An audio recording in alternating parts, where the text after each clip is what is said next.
चलिए आज लोग हम जनन पढ़ते हैं। जनन रिप्रोडक्शन।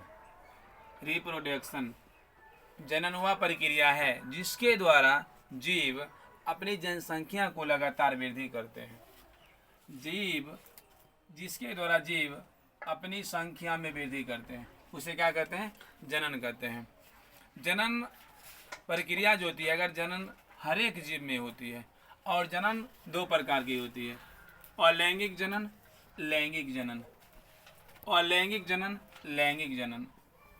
अब हम लोग समझते हैं पहले अलैंगिक जनन। अलैंगिक जनन में क्या होता है? शुक्राणु और अंडाणु, ये दोनों की आवश्यकता नहीं होती है। अलैंगिक जनन में शुक्राणु और अंडाणु की आवश्यकता नहीं होती है, और अलैंगिक जनन इंडिविजुअल होता है, मतलब इसमें एक ही विशिष्ट काम करता है। दूसरी बात कि अलैंगिक जनन में इसकी जनसंख्या, अलैंगिक जनन में जनसंख्या तेजी से वृद्धि होता है लैंगिक जनन की तुलना में। और अलैंगिक जनन में जितना भी जीव होता है सब वो एक समान होता है। जैसे कि पेड़ पौधा, अगर हम लोग मान लेते हैं अमरूद का गाछ है, अमरूद का जो भी गाछ होगा सब एक ही समान होगा। लेकिन लैंगिक जनन में जैसे सबका, जैसे मनुष्य है तो मनुष्य का चेहरा अलग अलग होता है, लेकिन इसमें और लैंगिक जनन में क्या होता है कि जितना भी इसका जीव होगा सब एक ही रकम होगा। और अलैंगिक जनन में क्या होता है, इसमें समसूत्री, समसूत्री और असूत्री, समसूत्री और असूत्री, समसूत्री और असूत्री विभाजन, कोशिका विभाजन होती है अलैंगिक जनन में। हम लोग ध्यान रखना है कि अलैंगिक जनन में इंडिविजुअल होता है। उसके बाद अलैंगिक जनन 4 प्रकार की होती है। चलिए हम लोग देखते हैं। विखंडन, मुकुलन, अपखंडन या पुनर्जनन, उसके बाद बीजाणु जनन। चलिए एक एक करके हम लोग समझते हैं। अलैंगिक जनन में सबसे पहले विखंडन। तो विखंडन मतलब होता है कि कोई भी जीव जैसे कि 2 भाग में टूट जाती है तो वह विखंडन कहलाती है। और विखंडन ये सब जो होती है या एक कोशिकीय जीव में होती है, बहु कोशिकीय में भी होती है। तो एक कोशिकीय विखंडन जीव किस में होता है? जैसे जीवाणु, अमीबा, पैरामीशियम, शैवाल, यूग्लिना, ये सभी जीव में जो होता है विखंडन होता है। किसमें? जीवाणु, अमीबा, पैरामीशियम, शैवाल, यूग्लिना, ये सभी में विखंडन की अभिक्रिया होती है। अब लोग हम पढ़ते हैं मुकुलन। ईस्ट, हाइड, स्पंज और हाइड्रा, स्पंज और हाइड्रा, ये सभी में मुकुलन होता है, मुकुलन होता है। और उसके बाद आती है अपखंडन या पुनर्जनन। स्पाइगोइरा, स्पाइरोगाइरा, हाइड्रा, पलिनेरिया, फीता कृमि, ये सभी में अपखंडन होता है। बीजाणु जनन, जीवाणु, शैवाल, कवक, इसमें बीजाणु जनन होता है। तो चलिए हम लोग समझते हैं। जैसे अमीबा होती है, जैसे मान लीजिए अमीबा में, तो अमीबा को विखंडन होने से पहले अमीबा के शरीर जो होती है उसकी शरीर मतलब विखंडन की क्रिया को दो बराबर भागों में बांट देती है। फिर यह कोशिका केंद्रक जो होती है या केंद्रक 2 भाग में बढ़ जाती है। तो ये यहाँ पर एक अमीबा यह हुआ, एक अमीबा यह हुआ, तो यह जो होगा यह भी क्रिया कहलाएगी विखंडन में, विखंडन में। और यह मुकुलन जब भी कहलाएगी तो मुकुलन कहलाएगी ईस्ट, स्पंज और हाइड्रा। ईस्ट, स्पंज और हाइड्रा में मुकुलन होगा। पुनर्जनन स्पाइरोगाइरा, हाइड्रा, पलिनेरियम होती है। अब जैसे कि हम लोग मुकुलन समझते हैं थोड़ा देर के लिए, जैसे कि यहाँ पे हाइड्रा होती है, ऐसे करके ये जो हाइड्रा, ये हाइड्रा होती है। हाइड्रा में क्या होती है, नीचे से यहाँ छोटी सी कली निकलती है ऐसे करके, फिर ये आगे क्या होती है, फिर ये हाइड्रा जो होती है आगे यह बढ़ जाती है, फिर ये आगे ये छोटा सा बढ़ जाती है, फिर यह आगे होकर इससे ये जो अलग हो जाती है। यह जो प्रक्रिया होती है, प्रोसेस होती है, यह हाइड्रा में यह मुकुलन कहलाती है, यह मुकुलन। अब ये हम लोग पढ़ेंगे स्पाइरोगाइरा। तो यहाँ समझ में आ गया कि हाइड्रा, पलिनेरिया, फीता कृमि में अपखंडन होता है। यहाँ आप लोग देख रहे होंगे हाइड्रा इसमें भी है, इसमें भी है।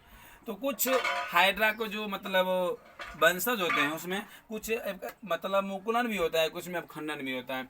और इसमें जीवाणु जनन, ये बीजाणु जनन जो है इसमें जीवाणु में और शैवाल में होता है। अब आती है निषेचन की। तो अलैंगिक जनन में निषेचन नहीं होता है, अलैंगिक जनन में निषेचन नहीं होता है, क्योंकि निषेचन के लिए शुक्राणु और अंडाणु चाहिए। तो और लैंगिक जनन में निषेचन नहीं होता है। चलिए अब हम लोग चलते हैं लैंगिक जनन में।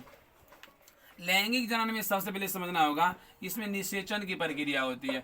निषेचन अर्थात यानी हम लोग एक्स वाई जो युग्मक होते हैं, जो मतलब शुक्राणु और अंडाणु जो युग्मक होते हैं, दोनों मतलब भाग लेते हैं और वह युग्मक का फर्टिलाइजेशन मतलब निषेचन कहलाते हैं, वो जो जाइगोट बनता है। तो हम लोग पढ़ रहे हैं लैंगिक जनन, तो लैंगिक जनन में निषेचन होती है, लैंगिक जनन में निषेचन होती है और इसमें होती है अर्धसूत्री विभाजन। जैसे कि हम लोग यहाँ पर देखें कि समसूत्री और असूत्री विभाजन अलैंगिक जनन में होती है, लेकिन लैंगिक जनन में क्या होती है, सम अर्धसूत्री विभाजन। लैंगिक जनन दो प्रकार की होती है, एक लिंगी और द्विलिंगी, या द्विलिंगी को हम लोग उभयलिंगी कहते हैं। तो लैंगिक जनन में शुक्राणु और अंडाणु दोनों भाग लेते हैं। लैंगिक जनन में अगर जिसके पास शुक्राणु होता है वह कहलाता है नर, और जिसके पास अंडाणु होता है वह कहलाता है मादा। हम लोग कह सकते हैं कि लैंगिक जनन में मादा और नर दोनों भाग लेते हैं, अर्थात शुक्राणु और अंडाणु दोनों भाग लेते हैं। चलिए फिर एक लिंगी उसे कहते हैं जैसे कि पुरुष, तो पुरुष में एक लिंग होती है, जैसे स्त्री उसमें एक लिंग होती है। जैसे पपीता हो गए, पपीता, तारबूज, मनुष्य, घोड़ा, बंदर, मोर, मेढक इत्यादि, मछली, ये सभी जो जीव है यानी पपीता, तारबूज, घोड़ा, मनुष्य, मोर, बंदर, मेढक, मछली, ये सभी एक लिंगी हुआ। अर्थात कहने का मतलब इसमें शुक्राणु अलग और अंडाणु अलग अलग जीव में बनते हैं, अलग अलग में। लेकिन फिर यहाँ पे द्विलिंगी या उभयलिंगी, द्विलिंगी या उभयलिंगी, द्विलिंगी या उभयलिंगी में दोनों एक ही। हम कह सकते हैं जब जैसे कि पौधा में अधिकांशता अगर बात आती है, अधिकांशता पादप में ही वो द्विलिंगी या उभयलिंगी होता है, क्योंकि हम लोग यहाँ समझते हैं कि पादप में जो हम कल बतलाए थे, कल या परसों वाले वीडियो में, कि उसमें जो होता है ये पुमंग और जयंग, जायंग, ये दोनों भाग लेते हैं। तो हम कह सकते हैं जिसमें पुमंग और जयंग दोनों अंग हो तो वह द्विलिंगी या उभयलिंगी कहलाते हैं। जैसे कि सरसों, केचुआ, किरमी, हाइड्रा इत्यादि, गुड़हल, ये सब जो फूल होता है इसमें द्विलिंगी या उभयलिंगी होता है। चलिए आगे हम लोग फिर कायिक प्रवर्धन समझते हैं। कायिक प्रवर्धन क्या होता है कि जैसे कि पेड़ पौधा को, कायिक मतलब होता है कि पेड़ पौधा को काट कर हम एक दूसरे मतलब पेड़ टहनी होती है उसको हम काट कर लगा देंगे तो वह भी एक पौधा बन जाएगा, तो उसे कहते हैं कायिक प्रवर्धन। अंगूर हो गया, आलू हो गया, गुलाब का फूल हो गया, लक्ष्मण, यही सब कायिक प्रवर्धन। तो चलिए हम लोग आगे बोर्ड पर फिर समझते हैं। चलिए हम लोग कायिक प्रवर्धन समझते हैं। कायिक प्रवर्धन पौधे में होती है। हम लोग को ये बात ध्यान रखना होगा कि कायिक प्रवर्धन पौधे में होती है। कायिक प्रवर्धन एक तरह से हम कह सकते हैं जिसे हम काट कर लगाते हैं, जैसे आलू होता है, ईख होता है, उसके बाद अड़हुल का फूल होता है, उसके बाद हम लोग क्या कहते हैं कलमी पौधे, जैसे आम होता है, आम का कलमी लगाते हैं, कृषि करते हैं, तो ये सभी कहलाती है कायिक प्रवर्धन। कायिक प्रवर्धन पौधे के कायिक भाग से होती है, और पौधे की जो कायिक भाग कहलाती है तो तना, पत्ती, जड़, यही भाग कायिक भाग कहलाती है। क्योंकि पौधे में अगर आप लोग देखिएगा ईमानदारी में तो तीन भाग ही होता है। एक भाग होता है, ये मान लीजिए ये पत्ती होती है ऊपर वाला, ये भाग तना होती है और ये भाग जड़ होती है। तो पौधा जब भी अगर कायिक प्रवर्धन करेगा तो तीन भाग, तो तीन, ये जैसे कि हम लोग अभी लिखे हैं परिभाषा बोर्ड पर कि जनन की वह प्रक्रिया, जनन की वह प्रक्रिया जिसमें पादप शरीर यानी पेड़ पौधा यानी गाछ वृक्ष जो होता है वही पादप का शरीर का कायिक भाग, कायिक भाग का मतलब कौन, कायिक भाग मतलब जड़, तना, पत्ती, कोई भी भाग इसमें, चाहे जड़ हो चाहे तना हो, पत्ती, इससे अलग होकर और या परिवर्धित होकर नए पौधे का निर्माण करते हैं।